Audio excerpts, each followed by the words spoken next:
अध्याय 1 भारतीय संविधान। इस अध्याय में हम फुटबॉल के खेल से अपनी बात शुरू करेंगे। आप में से ज़्यादातर बच्चों ने इस खेल के बारे में ज़रूर सुना होगा, बहुतों ने खेला भी होगा। जैसा कि इसके नाम से ही अंदाज़ा हो जाता है, यह खेल पैरों से संबंधित है। फुटबॉल का एक नियम यह है कि गोलकीपर के अलावा और कोई खिलाड़ी गेंद को बाह से नहीं छू सकता। अगर किसी खिलाड़ी की बाह गेंद को छू जाती है तो इसे फाउल या गलत माना जाता है। कहने का मतलब यह है कि अगर खिलाड़ी फुटबॉल को हाथों में लेकर एक दूसरे को थमाने लगे तो उस खेल को फुटबॉल नहीं माना जाएगा। इसी तरह हॉकी या क्रिकेट आदि दूसरे खेलों के भी कुछ तय नियम होते हैं। इन नियमों से खेल को परिभाषित करने और अलग अलग खेलों के बीच फर्क करने में मदद मिलती है। इन खेलों की तरह हर समाज के भी कुछ मूलभूत नियम कॉन्स्टिट्यूटिव रूल्स होते हैं। उन्हीं से समाज का स्वरूप तय होता है और अलग अलग समाजों के बीच फर्क पता चलता है। बड़े समाजों में कई अलग अलग समुदाय एक साथ रहते हैं। वहाँ नियमों को आम सहमति के जरिए तय किया जाता है। आधुनिक देशों में यह सहमति आमतौर पर लिखित रूप में पाई जाती है। जिस दस्तावेज में हमें ऐसे नियम मिलते हैं उसे संविधान कहा जाता है। कक्षा 6 और 7 में भी सामाजिक एवं राजनीतिक जीवन की पाठ्य पुस्तकों में हम भारतीय संविधान पर चर्चा कर चुके हैं। इन किताबों को पढ़कर क्या कभी यह सवाल आपके भीतर पैदा हुआ कि हमें संविधान की ज़रूरत क्यों पड़ती है? क्या आपने यह जानने की कोशिश की कि संविधान कैसे लिखा गया या उसे किसने लिखा था? इस अध्याय में हम इन्हीं मुद्दों पर चर्चा करेंगे और भारतीय संविधान की मुख्य बातों पर ध्यान देंगे। ये बातें भारतीय लोकतंत्र के लिए बहुत महत्वपूर्ण हैं। इस पुस्तक के विभिन्न अध्यायों में इनमें से कुछ बातों पर विशेष जोर दिया जाएगा। किसी देश को संविधान की जरूरत क्यों पड़ती है? आज दुनिया के ज़्यादातर देशों के पास अपना संविधान है। आमतौर पर सभी लोकतांत्रिक देशों के बारे में उम्मीद की जा सकती है कि उनके पास संविधान जरूर होगा, लेकिन इसका यह मतलब नहीं है कि जिन देशों के पास अपने संविधान होते हैं वे सभी लोकतांत्रिक देश ही होंगे। संविधान कई उद्देश्यों की पूर्ति करता है। पहला, यह दस्तावेज उन आदर्शों को सूचीबद्ध करता है जिनके आधार पर नागरिक अपने देश को अपनी इच्छा और सपनों के अनुसार रच सकते हैं। यानी संविधान ही बताता है कि हमारे समाज का मूलभूत स्वरूप क्या हो। देश के भीतर आमतौर पर कई समुदाय रहते हैं, उनके बीच कई बातें समान होती हैं, लेकिन जरूरी नहीं कि वे सारे मुद्दों पर एक दूसरे से सहमत हों। संविधान नियमों का एक ऐसा समूह होता है जिसको एक देश के सभी लोग अपने देश को चलाने की पद्धति के रूप में अपना सकते हैं। इसके जरिए वे न केवल यह तय करते हैं कि सरकार किस तरह की होगी, बल्कि उन आदर्शों पर भी एक साझी समझ विकसित करते हैं जिनकी हमेशा पूरे देश में रक्षा की जानी चाहिए। 1934 में भारतीय राष्ट्रीय कांग्रेस ने संविधान सभा के गठन की मांग को पहली बार अपनी अधिकृत नीति में शामिल किया। केवल भारतीयों को लेकर बनने वाली एक स्वतंत्र संविधान सभा की यह मांग दूसरे विश्व युद्ध के दौरान और तेज हो गई और अंततः दिसंबर 1946 में संविधान सभा का गठन किया गया। पृष्ठ 2 पर दिए गए चित्र में संविधान सभा के कुछ सदस्यों को दर्शाया गया है। दिसंबर 1946 से नवंबर 1949 के बीच संविधान सभा ने स्वतंत्र भारत के लिए नए संविधान का एक प्रारूप तैयार किया। 150 साल की अंग्रेजी हुकूमत के बाद भारतीयों को आखिरकार अपनी नियति और भविष्य तय करने का मौका मिला था। संविधान सभा के सदस्यों ने स्वतंत्रता संघर्ष से उपजे महान आदर्शों को ध्यान में रखते हुए इस काम को गंभीरता से अंजाम दिया। संविधान सभा के कामों के बारे में आप इसी अध्याय में आगे पढ़ेंगे। बगल में दिए गए चित्र में प्रधानमंत्री जवाहरलाल नेहरू संविधान सभा को संबोधित कर रहे हैं।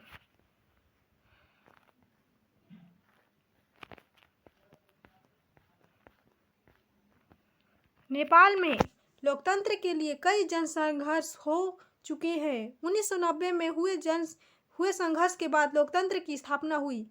यह लोकतांत्रिक व्यवस्था 2002 तक यानी 12 साल कायम रही। अक्टूबर 2002 में राजा ज्ञानेंद्र ने गांवों में माओवादी संगठनों के बढ़ते प्रभाव का बहाना बनाकर सेना की मदद से सरकार के विभिन्न कामों को अपने कब्जे में लेना शुरू कर दिया। फरवरी 2005 में राजा ने शासन की बागडोर पूरी तरह अपने हाथों में ले ली। नवंबर 2005 में माओवादियों ने अन्य राजनीतिक दलों के साथ एक 12 सूत्री समझौते पर दस्तखत किए। इस समझौते में आम लोगों को लोकतंत्र और अमन चैन बहाल होने की उम्मीद दिखाई दे रही थी। लोकतंत्र के लिए चल रहा यह जन आंदोलन 2006 तक अपने शिखर पर पहुंच चुका था।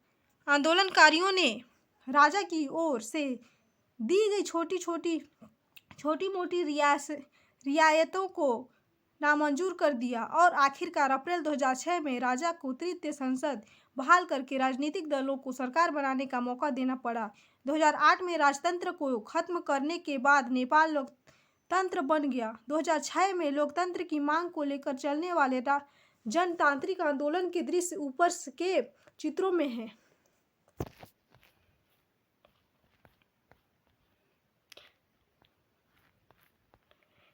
इन बातों का क्या मतलब है, यह समझने के लिए आइए दो बिल्कुल अलग अलग परिस्थितियों पर गौर करें। दोनों घटनाएं भारत की उत्तरी सीमा पर स्थित नेपाल के ताजा इतिहास की घटना है। समाचार पत्रों के माध्यम से ऊपर दी गई खबर में बताया गया है कि नेपाल के लोगों ने हाल ही में एक अंतरिम संविधान को मंजूरी दी है। सवाल यह उठता है कि जब नेपाल में पहले से ही संविधान था तो उसे नए संविधान की जरूरत क्यों पड़ी। इसका कारण यह है कि कुछ समय पहले तक नेपाल एक राजतंत्र था, वहां राजा का शासन था। 1990 में बना नेपाल का पिछला संविधान इस सिद्धांत पर आधारित था कि शासन की सर्वोच्च सत्ता राजा के पास रहेगी। नेपाल के लोग कई दशक से लोकतंत्र की स्थापना के लिए जन आंदोलन करते चले आ रहे थे। इसी संघर्ष के फलस्वरूप 2006 में आखिरकार उन्हें राजा की सत्ता को खत्म करने में कामयाबी मिल गई। नेपाल के लोग लोकतंत्र के रास्ते पर चलना चाहते थे और इसके लिए उन्हें एक नया संविधान चाहिए था। वे पिछले संविधान को इसलिए नहीं अपनाना चाहते थे क्योंकि उनमें वे आदर्श नहीं थे जो वे नेपाल के लिए चाहते थे और जिनके लिए वे लड़ते रहे थे। जिस तरह फुटबॉल के खेल में नियम बदलते ही खेल बदल जाता है, उसी तरह नेपाल को भी राजतंत्र की जगह लोकतांत्रिक शासन व्यवस्था पर चलने के कारण अपने सारे नियम बदलने होंगे ताकि एक नए समाज की रचना की जा सके। यही कारण है कि नेपाल के लोगों ने 2015 में अपने देश के लिए एक नया संविधान अपनाया। ऊपर के चित्र के साथ दिए गए अंश में लोकतंत्र के लिए नेपाल के संघर्ष के बारे में बताया गया है। संविधान का दूसरा मुख्य उद्देश्य होता है देश की राजनीतिक व्यवस्था को तय करना। नेपाल के पुराने संविधान में कहा गया था कि देश शासन की बागडोर राजा और मंत्रिपरिषद के हाथ में रहेगी। जिन देशों ने लोकतांत्रिक शासन पद्धति या राज्य व्यवस्था चुनी है, वहां निर्णय प्रक्रिया के नियम तय करने में संविधान बहुत अहम भूमिका अदा करता है। लोकतंत्र में हम अपने नेता खुद चुनते हैं ताकि हमारी ओर से वे सत्ता का जिम्मेदारी के साथ इस्तेमाल कर सकें। फिर भी इस बात की संभावना हमेशा रहती है कि ये नेता सत्ता का दुरुपयोग कर सकते हैं। इस तरह की विकृतियों से बचाव का उपाय संविधान में मिलता है। राजनेताओं द्वारा सत्ता के इस दुरुपयोग से लोगों के साथ भारी अन्याय हो सकता है। इसका एक उदाहरण नीचे दी गई चित्र कथापट में देखा जा सकता है। सुरेश अपनी कक्षा का मॉनिटर है। वह दबंग किस्म का लड़का है। उसके सहपाठी भी उसे पसंद नहीं करते। क्लास टीचर श्रीमती राव अचानक किसी काम से बाहर जाना चाहती है। वह सुरेश को सब बच्चों का ख्याल रखने के लिए बोलकर चली जाती है। सुरेश मौके का फायदा उठाता है और अनिल को तंग करने लगता है। अनिल, आज मैं राव मैडम से तुम्हारी शिकायत लगाने वाला हूँ, लेकिन मैंने किया क्या है? जब आप कक्षा से बाहर गई हुई थी तो अनिल शोर मचाकर आप सबको परेशान कर रहा था। उसने मेरी बात भी नहीं सुनी। अनिल, आज तुम्हें पूरी छुट्टी के बाद यहीं रुकना पड़ेगा। तुम आज 100 बार लिखोगे कि मैं मॉनिटर को तंग नहीं करूँगा, लेकिन मैडम मैंने तो कुछ भी नहीं किया।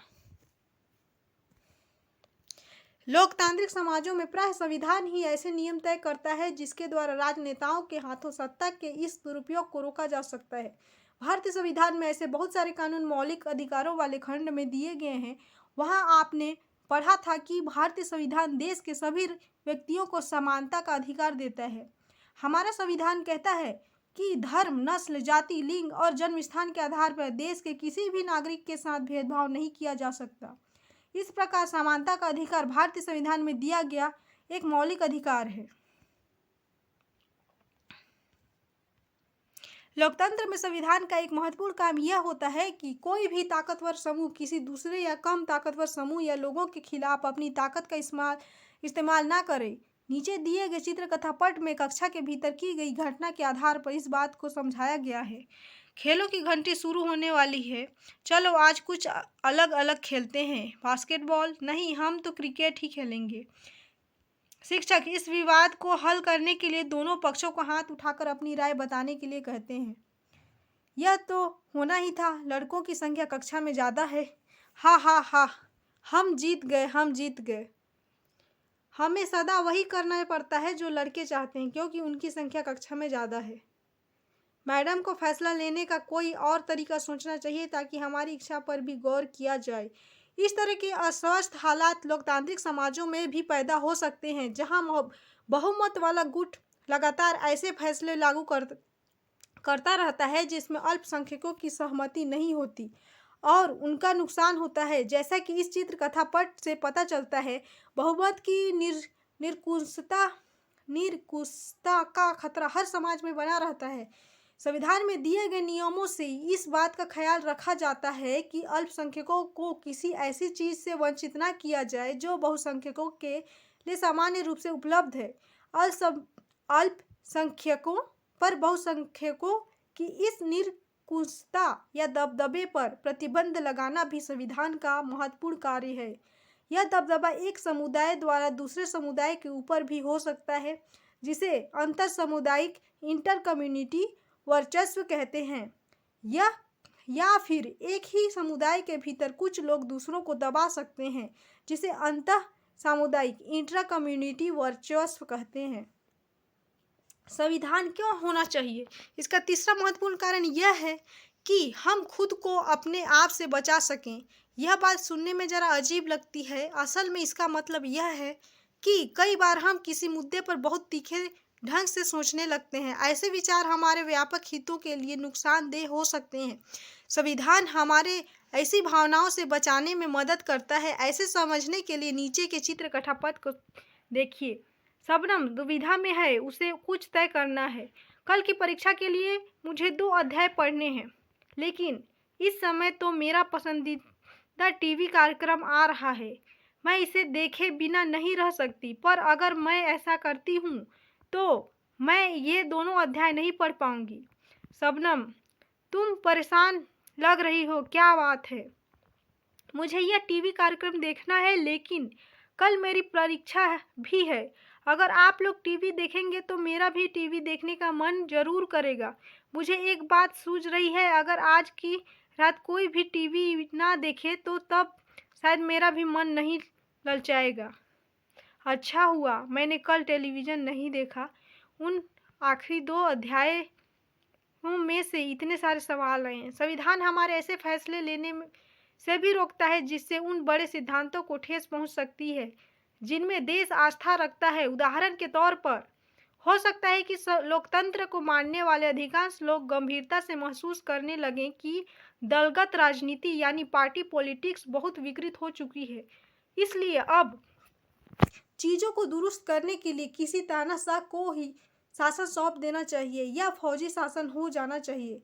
इस भावना में बहकर लोग बहुधा इस बात को महसूस नहीं कर पाएंगे कि लंबे दौर में तानाशाही शासन तो उनके सारे हितों को तहस नहस कर देगा। एक अच्छा संविधान देश की बुनियादी संरचना को इस तरह के उन्माद से बचाता है। यह ऐसे प्रावधानों को आसानी से पलटने नहीं देता जिनके जरिए नागरिकों को अधिकारों का आश्वासन मिलता है और उनकी स्वतंत्रता की रक्षा होती है। इस चर्चा से आप समझ जाएंगे कि संविधान किसी भी लोकतांत्रिक समाज में कितनी महत्वपूर्ण भूमिका निभाता है। आइए अब निम्नलिखित उदाहरणों से जुड़े मूलभूत नियमों से तालिका को भरें। इसके जरिए इस बात को दोहराएं कि लोकतांत्रिक समाजों में संविधान इतनी महत्वपूर्ण भूमिका क्यों निभाता है। उदाहरण, नेपाल में लोकतंत्र के लिए चले आंदोलन की सफलता के बाद वहां के लोगों ने एक नया संविधान अपनाया। मूलभूत नियम ए ऐसे आदर्श हैं जिससे पता चलता है कि हम किस तरह की शासन व्यवस्था में रहना चाहते हैं। सुरेश अपने सहपाठी अनिल को बेवजह परेशान कर रहा है। लड़कियों को बास्केटबॉल खेलने का मौका नहीं मिलता क्योंकि उनकी कक्षा में लड़कों की संख्या ज़्यादा है। शबनम ने टीवी देखने की बजाय अपने अध्याय को दोहराने का फैसला लिया। आइए अब भारतीय संविधान के कुछ मुख्य आयामों का अध्ययन करें और इस बात को समझें कि उपरोक्त बिंदु कुछ खास आदर्शों और नियमों का रूप किस तरह ग्रहण करते हैं। भारतीय संविधान मुख्य लक्षण। 20वीं सदी तक आते आते भारतीय राष्ट्रीय आंदोलन कई दशक पुराना हो चुका था। स्वतंत्रता संघर्ष के दौरान राष्ट्रवादियों ने इस बात पर काफी विचार किया था कि स्वतंत्र भारत किस तरह का होना चाहिए। ब्रिटिश शासन के अंतर्गत उन्हें जिन नियमों को मानना पड़ता था वे उन्होंने खुद नहीं बनाए थे। औपनिवेशिक राज्य के लंबे अत्याचारी शासन ने भारतीयों के सामने इतना जरूर स्पष्ट कर दिया था कि स्वतंत्र भारत को एक लोकतांत्रिक देश होना चाहिए। उसमें प्रत्येक नागरिक को समान माना जाएगा और सभी को सरकार में हिस्सेदारी का अधिकार होगा। इसके बाद यह तय करना था कि भारत में लोकतांत्रिक सरकार का गठन कैसे किया जाए और उसके कामकाज के नियम क्या हों। यह काम किसी एक आदमी के वश का नहीं था। इसमें लगभग 300 लोगों ने योगदान दिया जो 1946 में गठित की गई संविधान सभा के सदस्य थे। भावी संविधान के निर्माण के लिए अगले 3 साल तक संविधान सभा की बैठकें होती रही। संविधान सभा के सदस्यों के बीच एकता की एक जबरदस्त भावना थी। भावी संविधान के एक एक प्रावधान पर जमकर चर्चा हुई और सभी लोग सहमति विकसित करने के बारे में गंभीर थे। उपरोक्त चित्र के माध्यम से सरदार वल्लभ भाई पटेल दिखाई दे रहे हैं जो संविधान सभा के एक महत्वपूर्ण सदस्य थे। संविधान सभा के इस सदस्यों के सामने एक बड़ी जिम्मेदारी थी। हमारे देश में कई समुदाय थे, उनकी ना तो भाषा एक थी, ना एक धर्म था और ना ही एक जैसी संस्कृति थी। वैसे भी जब संविधान लिखा जा रहा था उस समय हमारा देश भारी उथल पुथल से गुजर रहा था। भारत और पाकिस्तान का बंटवारा लगभग तय हो चुका था। कुछ रियासतें तय नहीं कर पा रही थी कि उनका भविष्य क्या होगा, वे किधर जाएंगी। जनता की सामाजिक आर्थिक स्थिति भयानक थी। संविधान सभा के सदस्यों के सामने ये सारे मुद्दे थे, लेकिन उन्होंने अपने इस ऐतिहासिक दायित्व को बहादुरी से पूरा किया और देश को एक ऐसा कल्पनाशील दस्तावेज दिया जिसमें राष्ट्रीय एकता को बनाए रखते हुए विविधता के प्रति गहरा सम्मान दिखाई देता है। उन्होंने जो दस्तावेज तैयार किया उसमें सामाजिक आर्थिक सुधारों के जरिए गरीबी उन्मूलन और जन प्रतिनिधित्व निधियों के चयन में जनता की महत्वपूर्ण भूमिका पर काफी जोर दिया गया है। आगे के हिस्सों में भारतीय संविधान के कुछ मुख्य आयामों का उल्लेख किया गया है। इस बातों को पढ़ते हुए विविधता, एकता, सामाजिक आर्थिक सुधार, प्रतिनिधित्व से संबंधित उपरोक्त चिंताओं को लगातार ध्यान में रखिए जिनसे इस दस्तावेज को लिखने वाले जूझ रहे थे। इसे समझने की कोशिश कीजिए कि उन्होंने स्वतंत्र भारत को एक शक्तिशाली लोकतांत्रिक समाज बनाने के उद्देश्य को पूरा करने के साथ इन चिंताओं को किस तरह हल किया। संघवाद, फेडरलिज्म, इसका मतलब है देश में एक से ज़्यादा स्तर की सरकारों का होना। हमारे देश में राज्य स्तर पर भी सरकारें हैं और केंद्र स्तर पर भी। पंचायती राज व्यवस्था शासन का तीसरा स्तर है जिसके बारे में आप कक्षा 6वीं में पढ़ चुके हैं। कक्षा 7 की किताब में आपने राज्य सरकार के कामकाज को देखा था। इस साल हम केंद्र सरकार के बारे में ज़्यादा पढ़ेंगे। भारत में इतने सारे समुदायों की उपस्थिति का सीधा सा मतलब यह था कि यह शासन की एक ऐसी व्यवस्था विकसित करनी होगी जिसमें राजधानी दिल्ली में बैठे मुट्ठी भर लोग ही पूरे देश के फैसले ना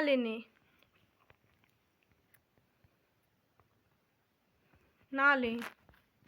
बाबा साहेब डॉक्टर अंबेडकर को भारतीय संविधान का जनक कहा जाता है।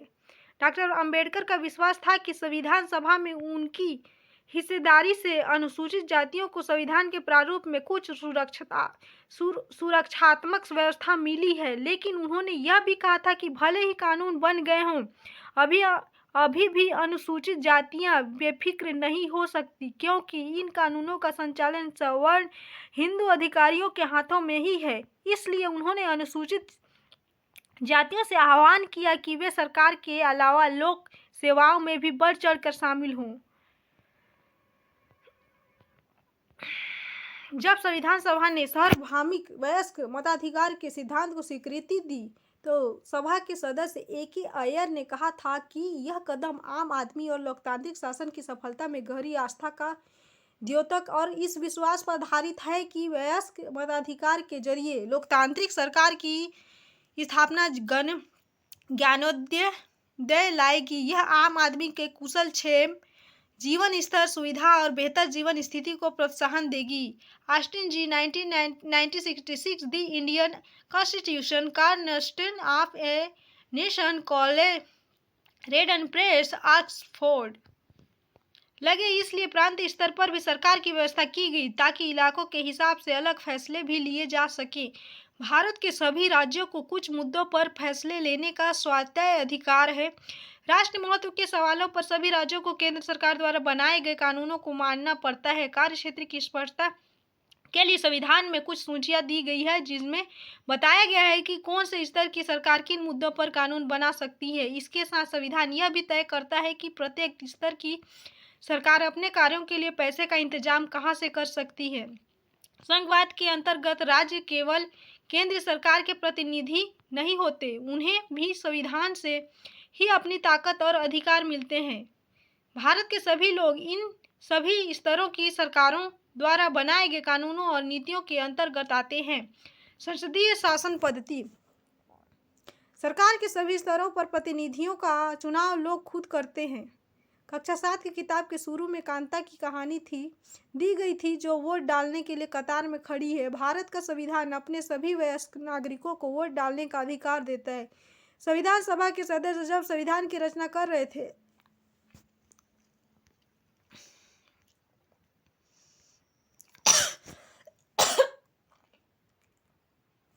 तो उन्हें लगा कि स्वतंत्रता संघर्ष ने भारतीय जनता को वयस्क मताधिकार का प्रयोग करने के योग्य बना दिया है। उन्हें विश्वास था कि इससे न केवल लोकतांत्रिक सोच व तौर तरीकों को प्रोत्साहन मिलेगा, बल्कि जाति, वर्ग और औरत मर्द के फर्क पर आधारित ऊंच नीच की बेड़ियों को भी तोड़ा जा सकता है। सार्वभौमिक मताधिकार का मतलब है कि अपने प्रतिनिधियों के चुनाव में देश के सभी लोगों की सीधी भूमिका होती है। इसके अलावा हर व्यक्ति खुद चुनाव भी लड़ सकता है, चाहे उसकी सामाजिक पृष्ठभूमि कैसी भी क्यों न हो। ये प्रतिनिधि जनता के प्रति जवाबदेह होते हैं कि लोकतांत्रिक कार्य पद्धति में प्रतिनिधित्व क्यों महत्वपूर्ण होता है। इसके बारे में आप इसी पुस्तक की दूसरी इकाई में और विस्तार से पढ़ेंगे। शक्तियों का बंटवारा। संविधान के अनुसार सरकार के 3 अंग हैं: विधायिका, कार्यपालिका और न्यायपालिका।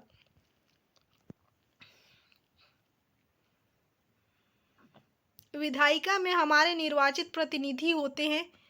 कार्यपालिका ऐसे लोगों का समूह है जो कानूनों को लागू करने और शासन चलाने का काम देखते हैं।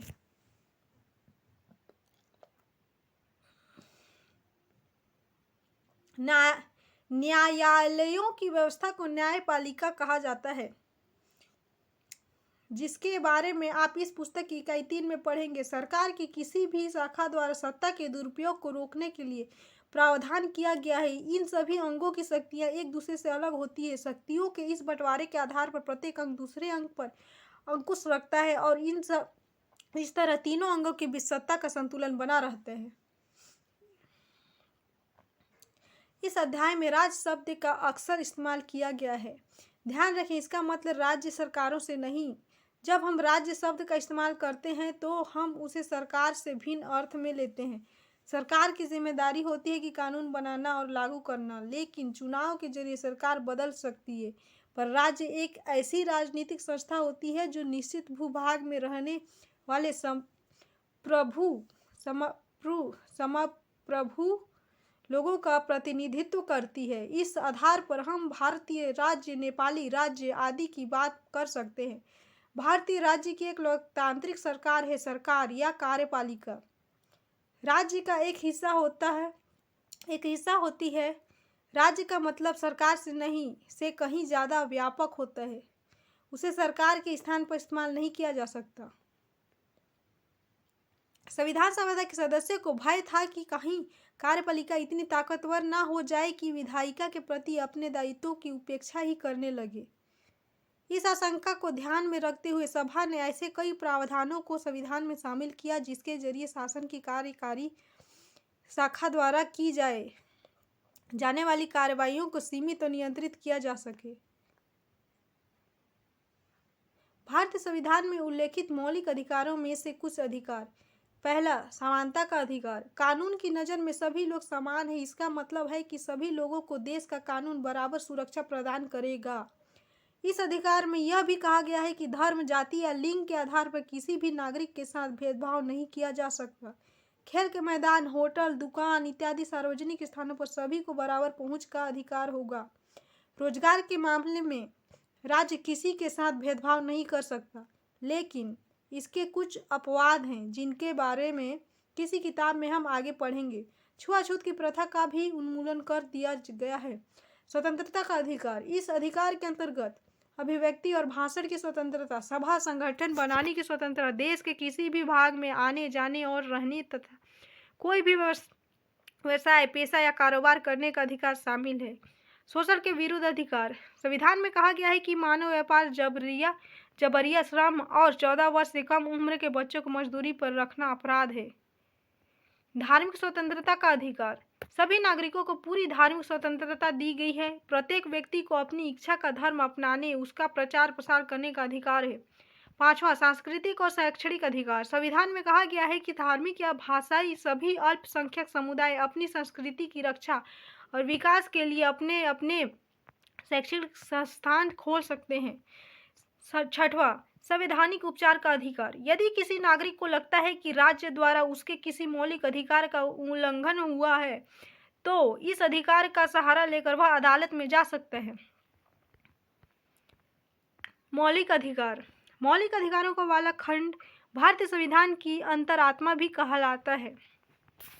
मौलिक अधिकारों वाला खंड भारतीय संविधान की अंतरात्मा भी कहलाता है। औपनिवेशिक शासन ने राष्ट्रवादियों के दिमाग में राज्य के प्रति संदेह का भाव पैदा कर दिया था।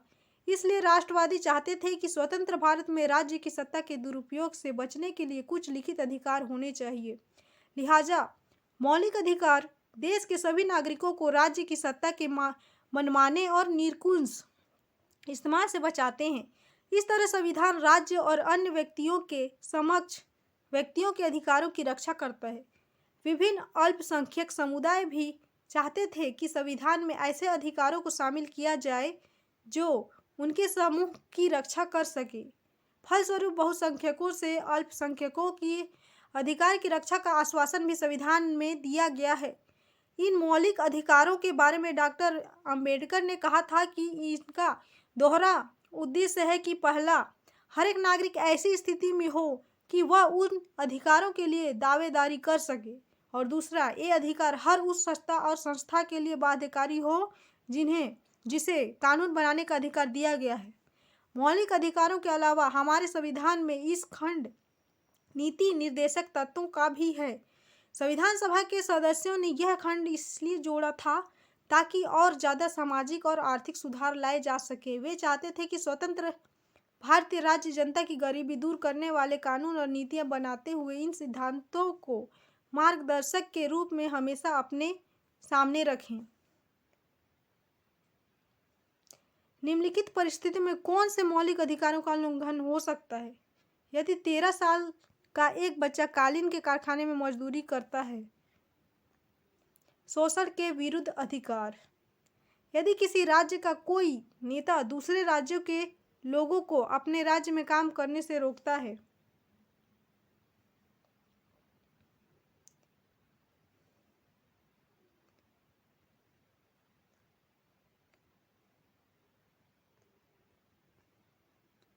धर्मनिरपेक्षता। धर्मनिरपेक्ष राज्य वह होता है जिसमें राज्य अधिकृत रूप से किसी भी धर्म को राजकीय धर्म के रूप में बढ़ावा नहीं देता। इसके बारे में हम अगले अध्याय में और विस्तार से पढ़ेंगे। अब आप इस बात को समझने लगे होंगे कि कभी-कभी देश का इतिहास यह तय कर देता है कि देश का संविधान कैसा होगा।